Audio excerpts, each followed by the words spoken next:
तो। अरे पापा मैंने कहा ना आगे से ऐसा कुछ नहीं होगा, पक्का प्रॉमिस। रहने दो, तुम हर बार ऐसे ही प्रॉमिस करती हो और फिर अपना वादा तोड़ देती हो।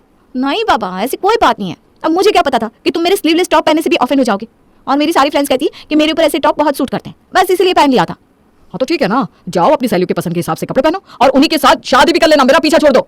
अरे पापा मैंने सॉरी बोला ना, और तुम्हें पता है तुम जब ऐसे मेरे लिए पॉसेसिव होते ना तो मुझे बहुत क्यूट लगते हो।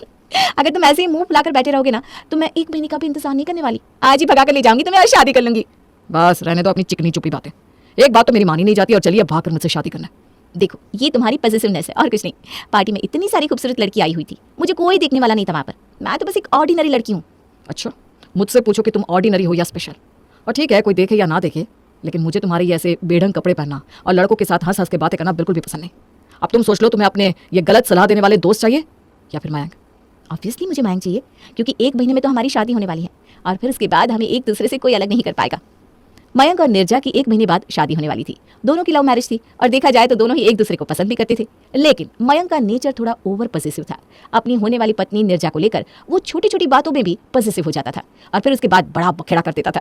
शादी से पहले तो निर्जा को अपने होने वाले पति की ये पॉसेसिवनेस बहुत अच्छी लग रही थी, लेकिन क्या रिश्तों का ये चार्म शादी के बाद भी कायम रह पाएगा? आइए देखते हैं। ये क्या बात होती है यार, कौन से जमाने में जी रहा है ये मयंक? आजकल कौन सी ऐसी लड़की है जिसके लड़के दोस्त नहीं होते या जो अपने दोस्तों के बर्थडे पार्टी में नहीं जाती? और ऐसा कौन सा अपराध कर दिया था तूने स्लीवलेस टॉप पहन के? पहली बार तो पहना नहीं है, मैं तो तुझे इतने सालों से जानती हूँ, हमेशा से ही स्लीवलेस सूट और टॉप पहनती आ रही है, फिर अचानक आज प्रॉब्लम क्या हो गई? अरे यार तू छोटी सी बात का ना बतंगड़ मत बना, ऐसी कोई बात नहीं है। वो तो बस मयंक का मेरे लिए प्यार है, और तुझे पता है जब मयंक ऐसे पॉसेसिव होता है ना तो मुझे बहुत क्यूट लगता है और मुझे उसके ऊपर और भी प्यार आने लगता है। देख सबका अपना अपना तरीका होता है केयर दिखाने का, ये मयंक का मेरे केयर करने का एक तरीका है बस। पागल है तू, ये कोई केयर करने का तरीका नहीं है, ये तरीका है तुझे अपने इशारों पर नचाने का। मयंक तुझे अपने इशारों पर नचाना चाहता है और अपनी सोच तुझ पर थोपना चाहता है, लेकिन तू इतनी बेवकूफ़ है, तुझे हर चीज़ में प्यार ही नजर आता है। सोच ले अभी भी शादी में 1 महीना है, कहीं ऐसा ना हो कि शादी के बाद तू सर पकड़ कर रोए और इस भंवर से निकलने के लिए तेरे पास कोई रास्ता ही ना बचे। अरे पागल है तू, ओवर रिएक्ट कर रही है और कुछ नहीं। मयंक के साथ मेरी कोई अरेंज मैरिज नहीं हो रही है। अरे 3 साल से जानती हूँ मैं उसे, इतने लंबे टाइम से एक दूसरे को डेट कर रहे हैं हम दोनों, इसकी अच्छाई बुराई सब समझती हूँ। तूने अभी मयंक को समझाई कितना है, इसलिए तू ये सब नहीं समझ पाएगी। हाँ हाँ ठीक है, मैं तेरे मयंक को समझना भी नहीं चाहती। मयंक जैसे लड़कों के साथ मैं जिंदगी तो क्या 2 घंटे नहीं बिता सकती, बात बात पर तमाशा करने लगता है। तू ही झेल अपने सन की पति को, मैं तो चली। निर्जा के स्लीवलेस कपड़े पहनने पर किए हुए बवाल को देखकर निर्जा की बेस्ट फ्रेंड दीपा मयंक से बहुत नाराज थी। वो तो ये चाहती थी कि निर्जा मयंक के साथ अपने रिश्ते पर एक बार और विचार करे, लेकिन निर्जा की आंखों पर मयंक के प्यार की पट्टी बंधी हुई थी। मयंक के प्यार के आगे उसे कुछ नजर ही नहीं आ रहा था, इसलिए अपनी सहेली दीपा की बातों को इग्नोर करने के बाद निर्जा मयंक के प्यार में गोते लगाते हुए जल्दी उसके साथ शादी कर लेती है और दुल्हन बनकर उसके घर पहुंच जाती है। शादी के कुछ दिन बाद, मयंक 1 हफ्ता हो गया हमारी शादी को, मुझे लगता है मुझे भी ऑफिस ज्वाइन कर लेना चाहिए। बॉस की भी ना कई सारे मेल आ गए हैं, बार बार यही पूछ रहे हैं मैं ज्वाइन कब से करने वाली हूँ। अरे तुम्हारा बॉस हर एक एम्प्लॉय को ऐसे पर्सनली मेल करता फिरता है क्या? बड़ा टाइम है उसके पास। मुझे ऐसा क्यों लग रहा है कि तुम्हें कुछ ज्यादा स्पेशल अटेंशन दे रहा है वो? कैसी बात कर रहे हो मयंक, मुझे स्पेशल अटेंशन क्यों देगा? उसके लिए सारे एम्प्लॉयज एक बराबर है, और उसकी टीम का एक बंदा 10 दिन से छुट्टी पर है, तो वो तो पूछेगा ही ना कि मैं कब वापस ज्वाइन करने वाली हूँ। इसमें तो छेड़ने वाली कौन सी बात है? देखो निर्जा, पहली बात तो मुझे तुम्हारी शादी के बाद ये जॉब करने वाला आइडिया कुछ खास पसंद नहीं आ रहा है, और दूसरी बात ये तुम्हारा ये जो बॉस है ना, ये मुझे कभी भी पसंद नहीं आया। ये बात बात पर तुम्हें व्हाट्सएप पर मैसेज करना, मेल करना, तुम्हारे फोटोज़ पर ये लव वाले इमोजी भेजना, मुझे इसके रंग ढंग कुछ ठीक नहीं लगते। तुमने बिना वजह ज़रूरत से ज़्यादा शेयर रखी है उसे। अरे क्या ज़रूरत है ऐसे आदमी को इतना एंटरटेन करने की? मयंक अब तुम्हारा ना कुछ ज़्यादा ही हो रहा है। अरे शादी हो गई है हमारी, मैं पत्नी हूँ तुम्हारी, तुम्हें मुझ पर भरोसा नहीं है क्या? तुम्हें क्या लगता है मैं ऐसे ही हर एक को एंटरटेन करती हूँ? हाँ, घूमती रहती हूँ सबके साथ।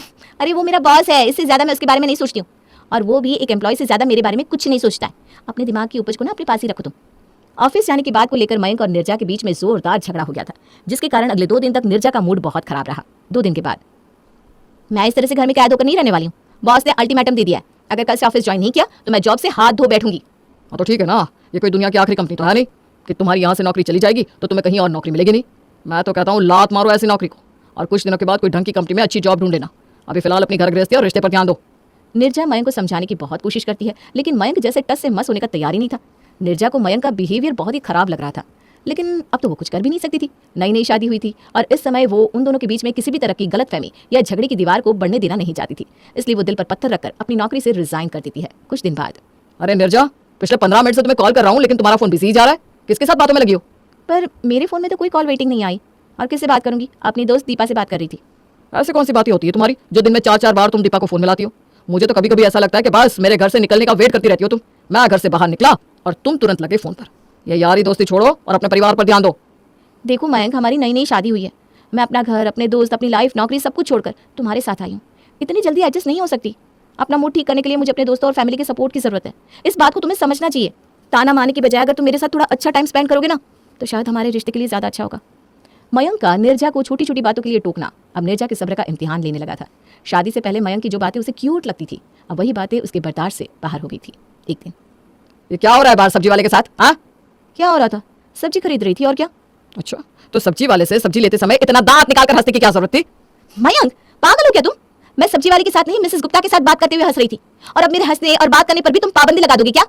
मैं सब देख रहा हूँ निर्जा, मेरे अलावा तुम्हें दुनिया में बाकी सारे लोग अच्छे लगते हैं। सबके साथ तुम हंसती मुस्कुराती हो, बस एक मेरी शक्ल देखकर तुम्हारे चेहरे पर 12 बज जाते हैं, जैसे मैंने तुम्हें यहाँ पिंजरे में कैद करके रखा हो।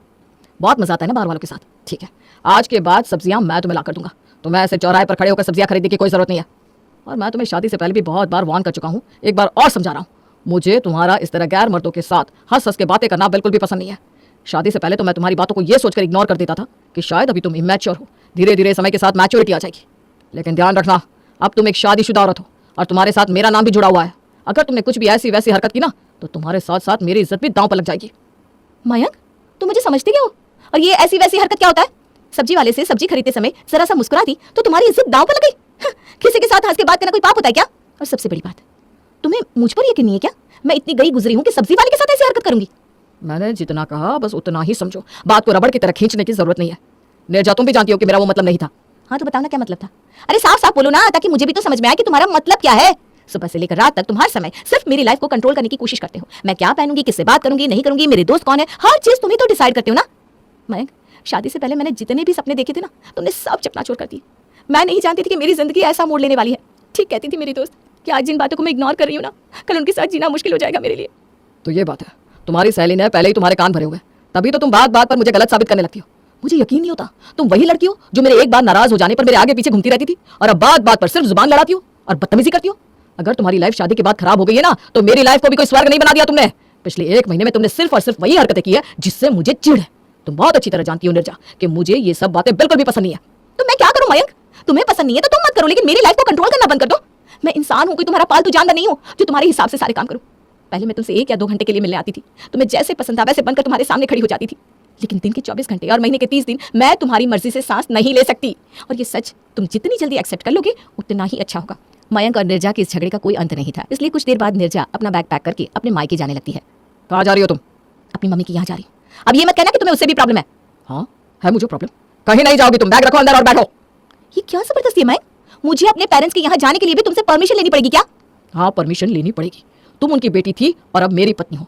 इस डिफरेंस को जितना जल्दी समझ लोगी ना, तुम्हारे लिए उतना ही अच्छा होगा। और अब बातों को बढ़ाओ मत, वरना कहीं ऐसा ना हो कि तुम जीवन भर पछताओ। आखिरी लाइन कहते हुए निर्जा ने मयंक की आंखों में कुछ ऐसा देखा कि वो अंदर तक कांप गई। अपना बैग एक तरफ पटक कर वो बिस्तर पर जाकर रोने लगी। एक एक करके उसे शादी से पहले हुई सारी घटनाएं याद आने लगी। तू बिल्कुल ठीक कहती थी यार, पता नहीं मेरी आंखों पर मयंक के प्यार की पट्टी क्यों बंधी हुई थी। मैं इतनी अंधी कैसे होगी कि मुझे कुछ नजर ही नहीं आ रहा था। क्या हो गया निर्जा, साफ साफ बता। और सबसे पहले रोना बंद कर, रोने से किसी प्रॉब्लम का सोल्यूशन नहीं निकलता। अरे तू ठीक कहती थी दीपा, मयंक पॉसेसिव नहीं ओवर पॉसेसिव हस्बैंड है। वो मेरी हर चीज को कंट्रोल करना चाहता है। वो चाहता है कि मैं अपनी मर्जी से एक कदम भी ना बढ़ाऊं, जो भी करूं सब उसकी मर्जी से करूं। मुझे घुटन होने लगी है दीपा, ऐसे माहौल में कोई कैसे जी सकता है।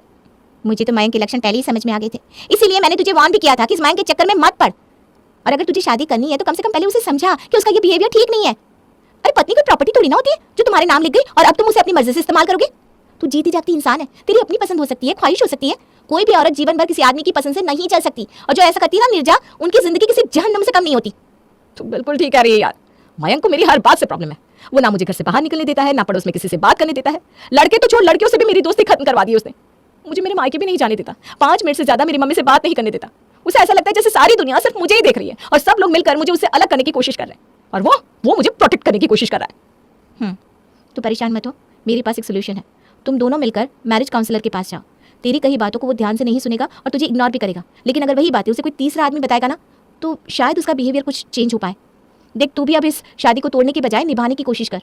कुछ बातें जो तू उसकी मान सकती है मान ले, और बाकी उसको समझाने की कोशिश कर कि वो तुझसे गलत एक्सपेक्टेशंस कर रहा है। तुझे लगता है वो मैरिज काउंसलर के पास जाने को तैयार हो जाएगा? देख निर्जा, गुस्से से कोई हल नहीं निकल सकता। तो उसके साथ प्यार से बात कर और प्यार से ही उसको समझाना, और फिर किसी काउंसलर के पास ले जा। वहाँ जाकर तुम दोनों खुले दिल से अपनी प्रॉब्लम बताओ। मेरा पक्का भरोसा है कि वो तुम दोनों की प्रॉब्लम को सॉल्व कर देगा। सहेली की बात मानकर निर्जा अपने पति को लेकर मैरिज काउंसलर के पास जाती है। काउंसलर प्रोफेशनल तरीके से धीरे धीरे मयंक को उसकी गलतियों का एहसास कराती है। काउंसलिंग मिलने के कारण मयंक को धीरे धीरे अपनी गलतियों का एहसास होता है और वो अपने अंदर सुधार लाने की कोशिश करने लगता है। निर्जा को भी शांत और खुश रहने का सुझाव देकर काउंसलर उनकी समस्या को हल कर देती है।